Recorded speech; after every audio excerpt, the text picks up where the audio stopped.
Before we get started, I just want to say that I am a simulation franchise player, meaning that I go for realistic gameplay, stats, and rebuilds. My ultimate goal with my content is to present a narrative with a team as we rebuild them back to success.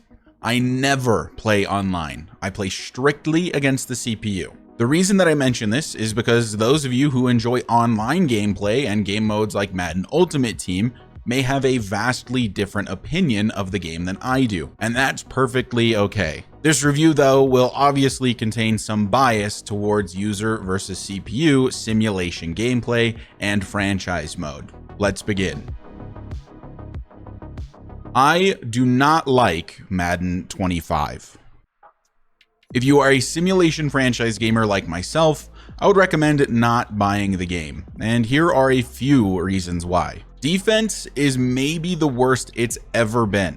Zone coverage is non-existent, and man coverage feels buggy and predetermined. Corners with 96 speed are being beat down the field by wide receivers with sub 90 speed and oftentimes sub 85 speed. As many of my viewers know, I was running a franchise with the New England Patriots, a team that is supposed to have a bad offense, and averaged 41.5 points per game and led the league in every offensive category. At the same time, my defense was last in the league in points allowed and pass yards allowed, yet first in the league in rushing yards allowed because the CPU never runs the football. It doesn't matter how I configure the sliders. Default all Madden was horrendous, and even some extreme sliders were absolutely no help. The passing offense for both teams is unstoppable, and nearly every game I played had at least one team score above 40, and most of the time it was both teams above 40. It did not matter how long the quarters were either. 11-minute quarters, 44-42 final. 9-minute quarters, 41-35 final. Some people on Reddit suggested 15-minute quarters to get the CPU to play more realistically. I averaged 21 points per quarter, scoring 84 points. And this was on all Madden difficulty with 100 out of 100 pass coverage sliders in place. The quarterback accuracy in this game is absurd. Low 70s overall players are consistently hitting 90% completion percentage. I turned the QB accuracy slider down to 20 and still had absolutely no issues going over 75% on completion percentage while intentionally avoiding checkdowns and drag routes. And this was with Drake May as my quarterback, a rookie. Certain players have helmets that do not fit correctly. Jonathan Jones, the highest rated player on the Patriots now that Judon is gone, is wearing a helmet that looks like it is a couple sizes too big. It looks like he's a little kid who didn't have a helmet, so his dad let him borrow his old one. They removed player franchise mode.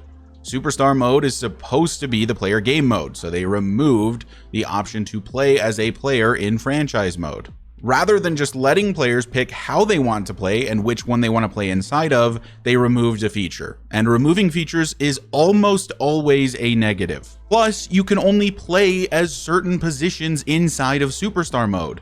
What if I want to do a kicker career? What if I want to play as a defensive tackle? Somehow safety isn't even an option in Superstar mode. EA Sports, it's in the game, but only if you want to play as a quarterback, halfback, receiver, linebacker, or corner. And if you want to have multiple superstars at the same position, sorry, you'll have to delete your old avatar at QB to make a new one. This is lazy and it's limiting to players. Everything in this game is in animation. You get sucked into tackles. Don't bother attempting juke moves because oftentimes a defensive player is just going to basically teleport to where you are to then make a tackle in a scripted animation. And sometimes tackle animations don't happen at all and you get ridiculous looking plays like this one from Reddit.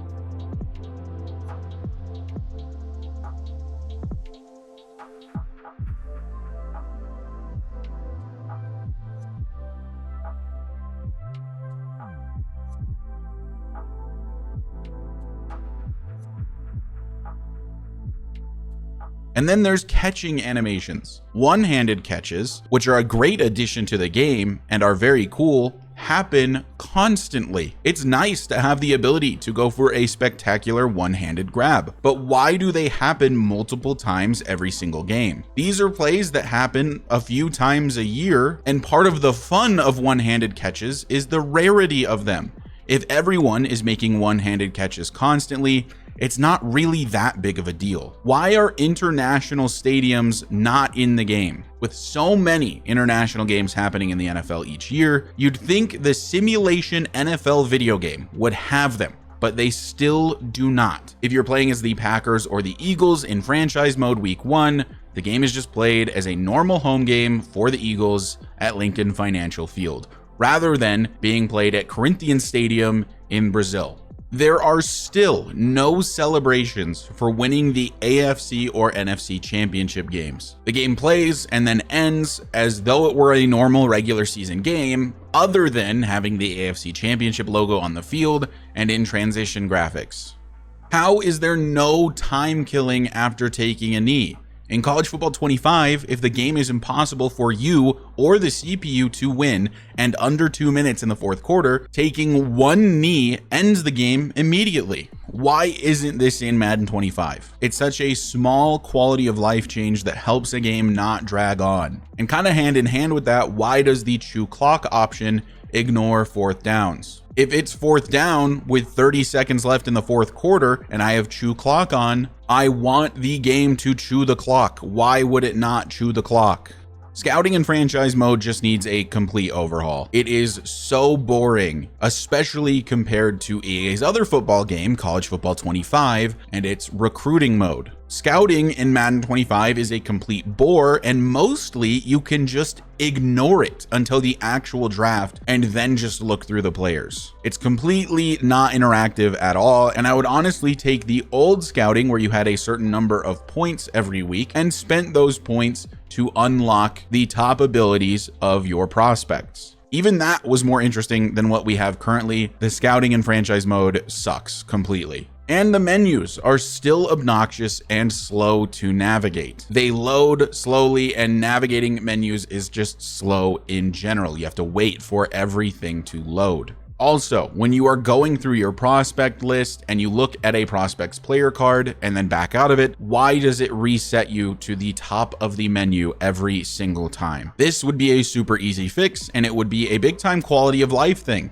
Those are just a few things that I dislike about Madden 25. Now, I will say that not everything about Madden 25 is bad. There are some improvements, specifically to various presentation elements, that make the game feel a bit more alive. The new look to the franchise home screen is nice. It lets you see more about your league all in one place, which allows for a more immersive experience. The press conferences feel pretty much the same in what they provide to your franchise, but they do look better and smoother. The new draft is much better than what we had previously. Getting a phone call from the head coach when you get drafted in superstar mode is a nice touch. I don't personally use commentary, but the choice between 3 different commentary teams is great. I wish those 3 teams came with 3 different score bugs as well, but the new score bug is actually a huge improvement from Madden 24. And generally, it seems like a decent amount of thought went into making the game feel a little more immersive with the presentation. But the halftime report is still terrible and boring, and the post-game celebrations, specifically in playoff games,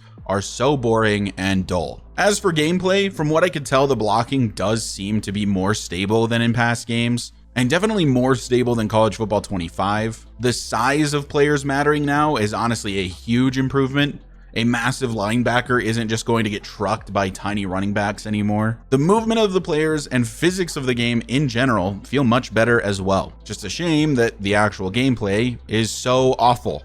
If you're the type of person that enjoys very high scoring, fast-paced, pass-only gameplay, then you will probably like Madden 25. But if you're like me and you want a realistic simulation-style NFL game, then Madden 25 is not for you. I give Madden 25 a 3 out of 10. If only there was any competition to Madden 25, so that if Madden is terrible like it is every year, we have another option